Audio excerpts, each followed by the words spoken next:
Hey guys, welcome back to my channel, and for those of you who are new, my name is Alicia and this is the Speechie Garden. Today I will be sharing some tips with you guys on how to prepare for your clinical placement when you are in an SLP grad school program. For those of you who follow me on Instagram, and if you aren't, you should, you may already know that I will be beginning my clinical placement next week, where I will be supporting a mix of ages and populations in the use of AAC, also known as augmentative and alternative communication. So if you're interested in learning tips on how you can prepare for your clinical placement, stay tuned and we're gonna get right into it. So tip number 1, make sure you do a little bit of background research on where you will do your placement before you start.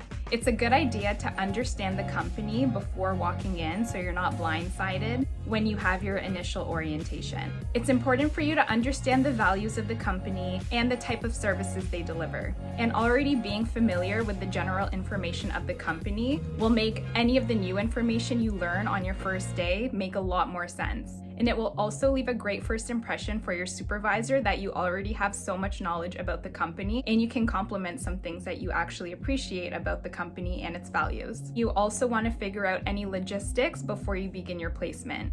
This means looking into parking at the facility, how much it's going to be, if there even is parking available, and if you don't have a car, figuring out what bus routes are available, what time you're gonna have to be there. Planning ahead and getting all these things figured out will save you so much time, and you can avoid being late on your first day. Let's say, for example, if you get there and you realize there's no parking and then you have to search around the street for some. Tip number 2, before beginning your clinical placement, make sure you have all your required documentation up to date. Depending on the clinical setting you get placed in, you may be in a hospital or a private setting or a school, and they may require some immunizations, a police check, or vulnerable sector screening. So you want to make sure you have all of your documentation available if it is requested, making sure that nothing is expired, and if it is, staying on top of those dates and being prepared so that you can start your clinical placement as soon as possible. Tip number 3, so whichever area you end up working in, whether it's with adults or with children, you want to take the initiative to do any additional readings if it is an area that you aren't so familiar with. So this might be looking into different types of assessments that particular population uses, different treatment options available for that population. This may also involve going back into your notes if this was taught previously within your courses, or anything to enhance your overall learning. Again, it will really impress your clinical supervisor in that you took the initiative to enhance your learning about that particular area. Tip number 4, as you move forward into your clinical placement, you may be required to prepare your own therapy materials. Start early, because then by the time you graduate, you'll have a whole toolbox of therapy materials at your fingertips. There are so many resources online, but a really great website that I've found very helpful to get me started in building my own therapy materials is Teachers Pay Teachers. A lot of SLPs post their own therapy materials there. Some are free, some you have to pay for.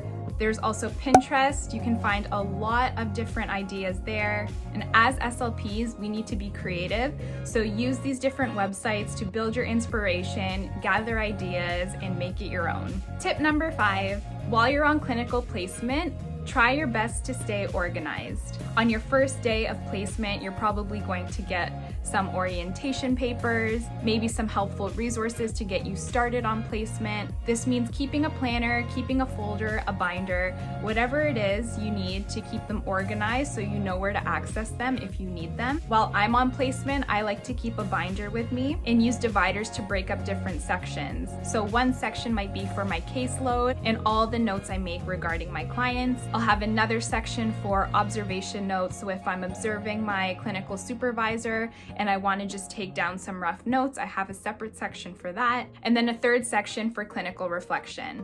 If your program is anything like mine, we do a lot of reflection on our clinical development. So while on placement, if you have one of those aha moments, or you encounter a situation that maybe challenged your beliefs or added to your knowledge, I like to write it down right then and there, because later on when I'm writing out my reflections, I'll already have those in the moment thoughts, and it just makes it so much easier to reflect on later on.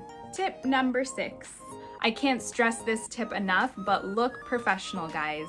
Not only are we representing the school we go to, the program we're a part of, but we're also representing the profession as SLP student clinicians. Now, every placement usually has their own specific dress code, and they will address it if there is one. But in general, make sure you dress as professional as you can. You know, no ripped jeans, no crop tops. Keep those on the side for the weekend when you're hanging out with your friends. But first impressions can really go a long way, so you want to dress your part and show that you mean business. Tip number 7. Last but not least, I want to remind each and every one of you to enjoy and trust the process while you're on clinical placement. This means don't be hard on yourself. If you're like me, I am very type A, and I tend to set very high expectations for myself. And with that can come some feelings of anxiousness, especially if you're entering an area that you're not entirely familiar with. But you need to remember, as a student on clinical placement, you are there to learn and you're there to build your skills. So it's okay to make mistakes, be engaged, ask your supervisor a lot of insightful questions, and just enjoy the process. So that is all for today, my friends. I hope you found these tips helpful. If you did, please don't forget to like this video and share it with any friends who may be entering a clinical placement soon. Feel free to comment down and let me know below how your experiences have gone so far. And if you haven't already done so, please don't forget to subscribe to my channel. Hit that bell for any notifications on when I post a new video. But that is all for now. Thank you guys so much for watching, and I'll see you in my next one. Bye.